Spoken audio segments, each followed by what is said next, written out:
Welcome to the Rapid Change Matters Rapid Fire Question Round.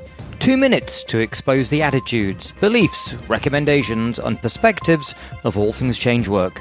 My name's Howard Cooper and I'm joined today with, give us your name and what you do. Zoe Clews and I'm a hypnotherapist. Thank you, Zoe. Your time starts now. What's the worst advice currently being given out within the world of change work?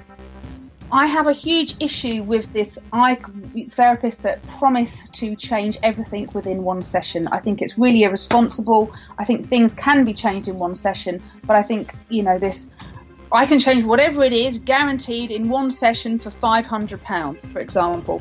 It doesn't respect the client's process. It doesn't respect what the client might have gone through.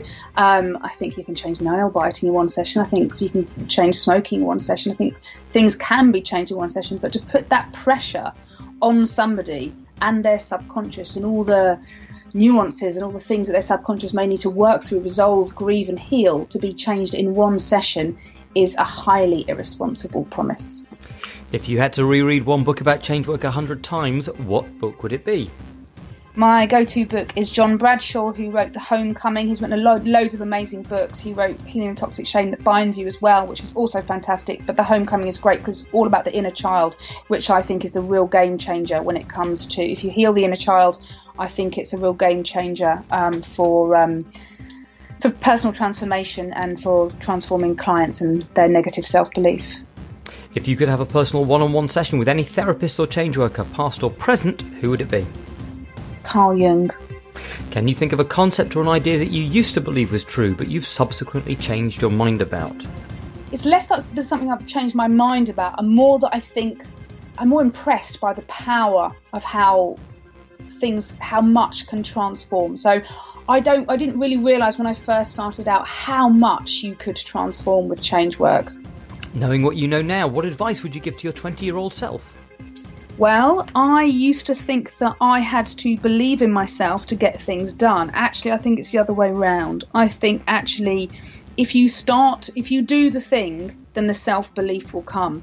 A lot of people will sit around waiting for the self-belief to just sort of drop on their lap from the sky in order for them to start the business, stand up, do the presentation, get themselves out there, stick their head above the parapet. But actually, confidence comes from doing, and that's something that I've really experienced. I didn't really believe that I could be a hypnotherapist, that I could be successful, that I could change people's lives or even my own, but I sort of had to go anyway. And as it started working, then, lo and behold, the self-belief arrived. Most important belief for a change worker to have?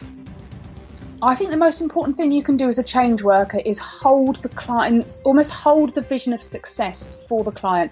So they often come in broken, despairing, feeling that that their problems are insurmountable, that their anxiety, their depression, the manifestations of their trauma are permanent and they are unhelpable. And the most important thing you can do for a client is see them really, in your mind as already there. So hold that vision of success for them. What is the most successful change work related result you've experienced on yourself? I've pretty much changed everything about myself in terms of, I used to have very negative self-belief. My self-esteem wasn't the best. I had a lot of anxiety, and I think I've really transformed that. And final question, what do you believe is the biggest misconception people have about the work you do? I think people often think hypnosis is this thing where they're going to come in and then they're just going to close their eyes and sort of fall into some locked-in sleep state, and that I'm going to say some words and then everything will transform. They don't often realise that they're going to have to participate and that we need to, negotiate with and activate their subconscious in order for things to change. And sometimes that will be emotional. They're like, oh, I didn't realise it was like therapy as well. I often get that. Time. Thank you, Zoe. And to hear a bigger, fuller, more in-depth interview with all things Zoe Clews, along with detailed interviews with other leading therapists and agents of change, simply visit www.rapidchange.works.